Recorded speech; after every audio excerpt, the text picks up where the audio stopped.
Trabalho implantado na unidade de terapia intensiva do Hospital Geral de Goiânia é considerado referência em tratamentos. A humanização da UTI conta até com a apresentação de sarau para os pacientes. A reportagem é de Marcílio Velasco.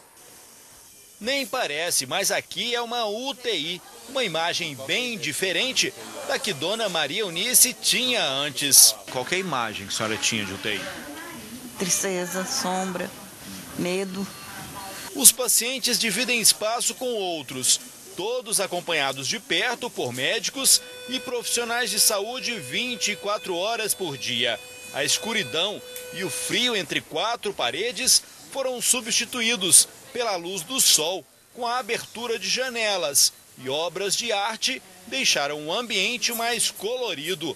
Quem está internado pode acompanhar o que acontece lá fora, através de uma TV, além de 2 visitas por dia.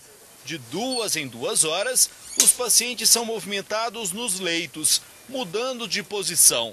Os aparelhos são suspensos, o que reduz o índice de infecção hospitalar.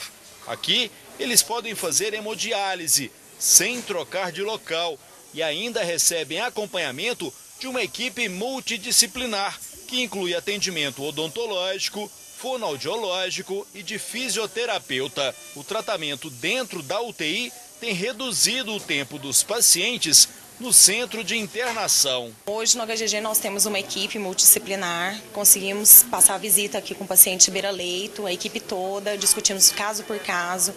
A reabilitação aqui na UTI, ela acontece precoce, a gente consegue tirar o leito, nós temos equipamentos bons, temos camas, tem poltrona, equipamentos para fisioterapia, que ajuda muito a reabilitação.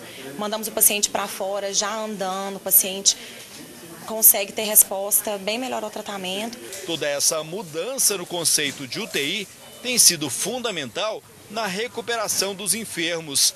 Tanto é que o hospital em Goiânia vem se tornando referência em tratamento em unidades de terapia intensiva. Na verdade, nós estamos contaminando, no bom sentido, os outros CTIs da cidade para que isso possa ser uma melhoria, não só dentro do nosso CTI. Inclusive, nós temos treinamentos de médicos aqui, com curso de especialização em CTI, e isso vai fazer com que nós possamos ter recursos humanos mais qualificados para poder ter um atendimento de excelência como o que é feito aqui dentro do CTI do Hospital Alberto Rassi.